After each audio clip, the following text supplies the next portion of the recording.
And time now for the interactive segment, and you know how to join the conversation. It's on facebook.com/joynewsontv. On Twitter, it's at joynewsontv. Now, today marks 1 week since the demise of former Vice President Amissah. The family has announced July 27, 2018 as the date for his burial. What are your fondest memories of the former Vice President? I mean, I've known him for years, but that day, 22nd of June this year, we had 4 hours of very deep conversation. And when I look back, that exactly a week after he left to the land of our ancestors, I'm sure he must have been bidding me farewell. And that's where, for me, I still stand in awe and shock. All I can say is, Auntie Matilda, stay stronger. Each time you meet him, he will play on your mind in a manner that you live with some indelible mark. Mostly it centers around financial issues, and he has that wizardry to detect that you are broke. And the moment you approach him, he'll tell you, Infante, we have a broke. If you pretend, it will be at your own peril. But if you say, in fact, then he'll tell you, then, wait, there are people around. I'll sort you out. He was a human being. He was humane. He welcomed everybody. He did not discriminate whether you are rich or poor, tall or short, fair or dark. His doors were always open, and he was truthful and frank with the facts. More often than not, when you go for some assignment in his office and you're done with assignment, he still wants to interact with you. He wants to get your understanding of the assignments that you came to cover. And he had a human relation with everybody that he worked with, as reporters, as a press corps. He had a personal relationship with all of us. There were times when we are doing stories that has to do with his office, and you go to him for explanations, he is able to give you even document. And you can join the conversation via our WhatsApp number 02444666606, 02444666606. And let's hear what you have to say, your fondest memory of the former Vice President Amissah. We'll also try and get to your Facebook comments on this issue. But as we try to get that, let's move on to Vice President Dr. Mahamudu Bawumia, who has hinted that government will soon pass a fiscal responsibility law to ensure fiscal discipline in government expenditure and to safeguard the public purse. So the question I ask, will this law make any difference in curbing corrupt practices among public officials? The corruption is a multifaceted issue. So, first of all, we need to know specifically the details of this bill in order to evaluate whether or not we will really, attempt to curb corruption. But for me, I think it's better than nothing. I think any approach that will help, provide a framework for public officials to make decisions as to how to allocate, public resources, I think is a good measure.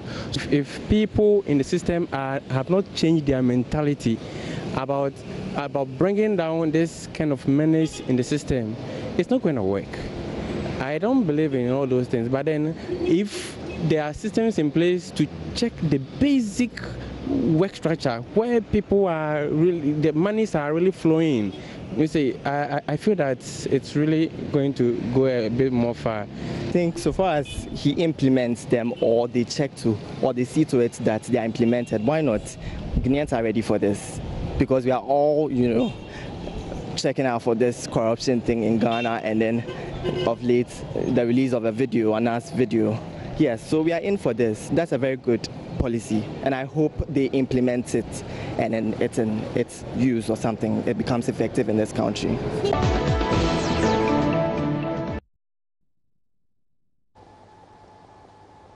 All right, so let's get your comments on Facebook. Israel is standing by with them. Let's start with Dr. Baumia. All right, so, and on our Facebook page, this one has, 28 comments. Let's go through them. Yeah, Fum says, the more Dr. Baumia talks, the faster the dollar to CD rate increases. Nia Yitekwe says, someone should ask him when is he going to give lectures. Missed that. Okay. So you just switched. No. So let's stay with this one. What is the point of passing a law while some government appointees feel they are above the law? Okay, so someone should ask him when he's going to give lectures on the economy at the Central University. Ingiza says, don't mind him and his cohorts. Passing of the law alone will drain out the purse. Politicians always want to dupe us. Mike Trump says, king of lectures, please, when are you going to Central University to talk plenty? Can promise Bakope. And Dosikeni says the answer is big no. Master corruption is corruptional. Unless God intervenes to change this our attitude that we call it, black man with black sense, because majority of our citizens are highly corruptible. Black man are doing finkwa. And Roxing Upoku says Okubamia has failed totally. And Toko says the city has escaped from the IGP's custody. Should arrest that. Adams Nuruddini says we want the RTI bill passed. We can achieve this with the RTI bill. And Jomeku, I'll take that last comment. That one can wait for now. We want him to arrest the dollar into his pocket. Okay, and then we'll be getting you the first one on Pakistan, Mr. Arthur, your fondest memories. Israel will try and get that, but let me read a few of your WhatsApp comments. And this one is coming from Kwabaji from Jinijin. He says, my fondest memories of him was when sometime in 2016 he was in my alma mater and place of work, Jinijin Senior High School, to commission an ultra-modern girls' dormitory built by government. He served as vice president. May God keep his sober soul in Father Abraham's bosom. Rest in peace. Pakwisi Amissah Arthur. And this one is coming from, okay, no name. He says, what is the definition for corruption and what is the difference between corruption and stealing? Okay, and Bajotim Albert says, Ghanaians have really lost a great man. This one is coming from no name. He says Dr. Baumia is lecturing and his boss is promising. And this one, okay, I'm going to move on right now. But from Sam Jonah, he says Dr. Baumia will surely arrest the dollar. All right, so let's get some of your Facebook comments on Vice President Park. Yes. All right, so Vice President, the former Vice President, or the late Vice President here, Albert just puts a dot there. Kenchi says one time teachers were complaining of lack of chalk, and he said if they won't teach, they should stop. Very funny. Really, is that what he said? Jennifer says he was a great man. Dennis says, my fondest memory of Veep was NDT's last rally at the Crossport Stadium during the 2016 elections. He came and said something that I'm still finding hard to understand. May he rest in peace. He contributed his quota to the development of Mother Ghana. And we have Ernest Abuchi says, celebrate people while they are alive. Joy News, please don't pretend you love Amissah Arthur. Well, we love him anyway. All right. So may his soul rest in peace. A lot more of the comments on Facebook, on WhatsApp. This one from PK says, okay, he says PK Demifedri, he was a fine politician. He was always seen laughing. Kofi Boama sent this from Seshi. And let's move on to our last issue, because love, they say, is the message, and the message is love. And that's why people become blind and deaf when they are in love. However, it becomes very uncomfortable when your family, especially your mother, rejects the very person who defines your true love, your partner. So tell me, would you leave your partner because your mother doesn't like him or her? Okay, so would you leave your partner because your mom says she doesn't like her? I don't think so. She has a problem with that. She has to solve her own problem. Yeah. It depends. Because if it's a very obvious reason that he's not a good guy, but I just like him, fine. But if she says, oh, he's a guy, I'm a fancy, so I can't marry him or something, like, that's not reasonable, because in this modern era, we don't do ethnicity. I'll never do that. First of all, I'm the one who went for the girl, not my mom.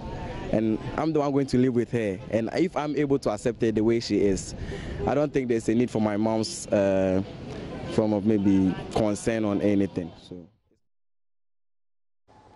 All right, so those are some comments from the street. Israel, let's check out some Facebook messages. Yes, on Facebook, Mohammed says yes. Sharif says maybe yes, because you can't marry her without her presence and blessing. Even if you marry, it will be full of problems because you didn't listen to her. Sharif says maybe yes, because you can't marry. Okay, that's a repetition. Yusuf says, sure, no two ways about that. If my mom doesn't approve of it, then it's dead on arrival. Marriage is against the will of parents, has very little success.